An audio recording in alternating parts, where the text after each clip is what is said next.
ایک دن صبح کے وقت میں گھر سے نکلنے لگا تو گیٹ کے آگے ایک سفید رنگ کا کتا لیٹا ہوا تھا۔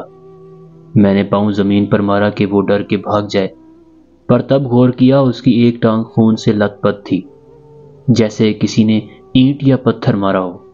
وہ کتا ڈر کر زخمی ٹانگ سے ہی لڑکھڑاتا ہوا اٹھ کر تھوڑی دور جا کر بیٹھ گیا۔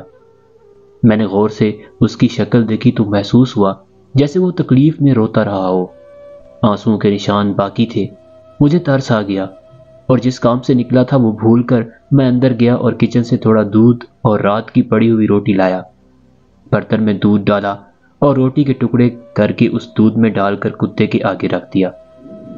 وہ اتنا ڈرا ہوا تھا کہ اس نے مجھے پاس دیکھ کر وہاں سے جانا چاہا، مگر دودھ کا برتن دیکھ کر وہیں بیٹھا رہا، اور جب میں دور جا کر کھڑا ہوا تو اس نے وہ روٹی کھانا شروع کی۔ اس سے زیادہ میں کچھ کر نہیں پایا تھا اور اپنے کام پر چلا گیا۔ دوپہر کو واپس آیا تو وہ گیٹ کے آگے لیٹا ہوا تھا۔ میں نے پھر سے روٹی اور دودھ اسی برتن میں لا کر آگے رکھ دیا، پر اس بار وہ مجھے پاس دیکھ کر ڈرنے کی بجائے پونچھ ہلا کر جلدی جلدی روٹی کھانے لگا۔ 3-4 دن یوں ہی میں نے بلا ناغہ 3 بار اسے روٹی کھلائی اور اس کی ٹانگ کو جو زخم تھے وہ خود ہی ٹھیک ہو گئے۔ اس دن کے بعد میرے گھر میں ہر آنے جانے والے کو ایک چوکیدار کی طرح سونگ کر چیک کرتا۔ رات کو کوئی کھٹکا سنتا تو فوراً بھونک کر خبردار کرتا۔ میرے بچے باہر نکلتے تو پوری کالونی میں جہاں بھی جاتے ان کے پیچھے پیچھے جاتا۔ مجھے دور سے آتے دیکھ کر بھاگ کر میری طرف آتا جیسے مجھ سے اداس ہو گیا ہو۔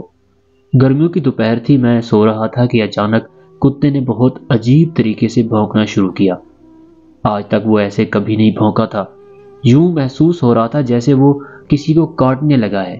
میں اٹھ کر باہر کی طرف دوڑا تو دیکھا کتے نے ایک فقیر کی ٹانگ پکڑی ہوئی تھی اور وہ کراہ رہا تھا۔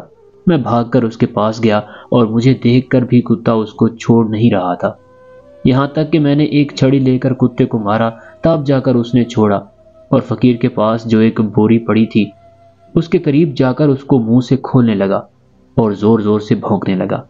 مجھے شک گزرا کہ کہیں کوئی چیز چوری تو نہیں کر رہا تھا جو کتے نے کاٹا بھی اور اب بوری کھول رہا ہے۔ میں نے آگے بڑھ کر بوری کھولی تو اس میں میرا 3 سال کا چھوٹا بیٹا بے ہوش پڑا ہوا تھا۔ میرے پاؤں تلے سے زمین نکل گئی۔ میں نے بچے کو نکالا، محلے دار بھی اکٹھے ہو گئے اور یہ سب دیکھ کر لوگوں نے اس فقیر نما اغوا کار کو مارنا شروع کر دیا۔ میں منع کو اسپتال لے گیا جہاں ڈاکٹروں نے اسے ہوش دلایا۔ محلے داروں نے پولیس کو فون کر کے مجرم کو پکڑوایا اور اغوا کار کو جیل بھجوا دیا۔